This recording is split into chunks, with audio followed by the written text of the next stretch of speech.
The crooked stool has been placed back in the middle of the workshop. It was hidden behind a shelving unit for a long time.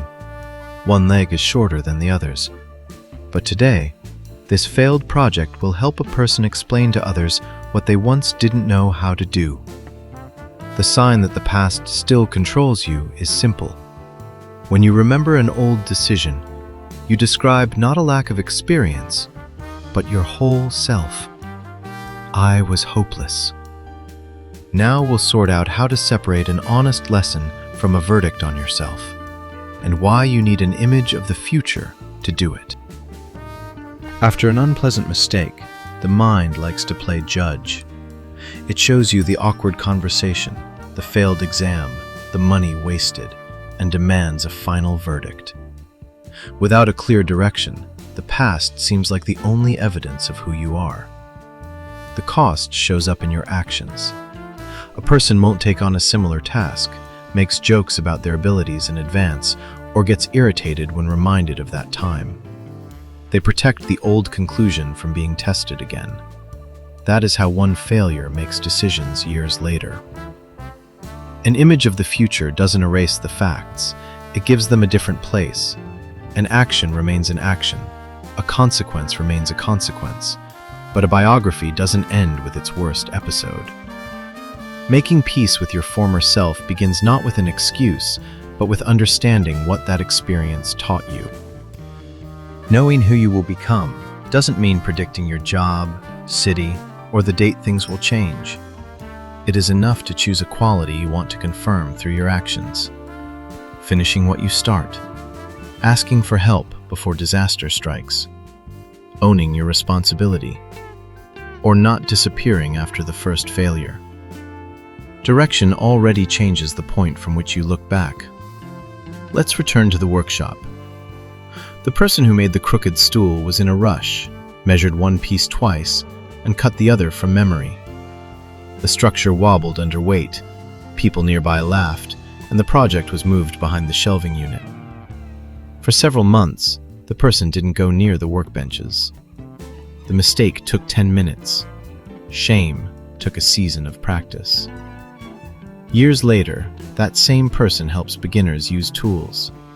Before the lesson, they put that very stool on the table and ask people to find the cause of the tilt. The group checks the diagonals, compares the marks, and sees how a missed check affects the structure. The failure becomes precise knowledge that can be shared.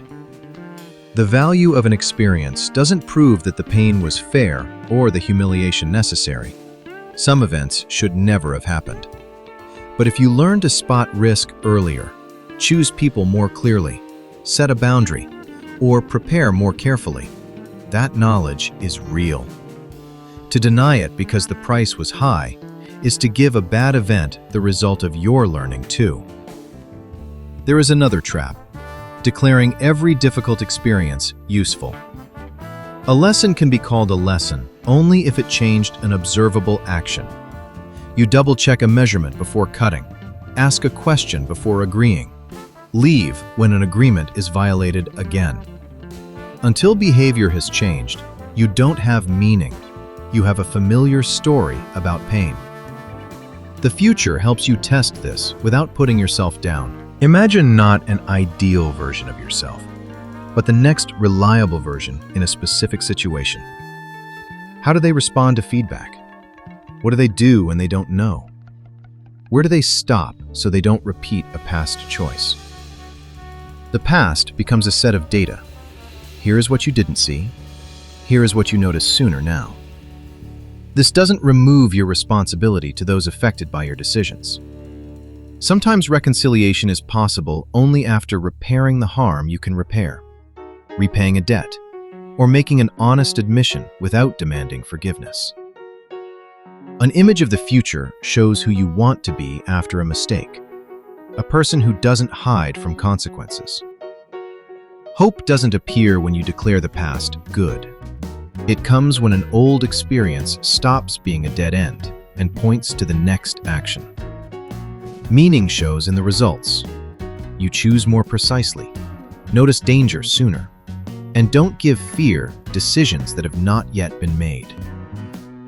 When a memory makes you want to turn down a similar opportunity, stop before the usual, "This always happens to me."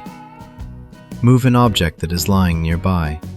This visible action will mark the boundary between the old episode and the current choice.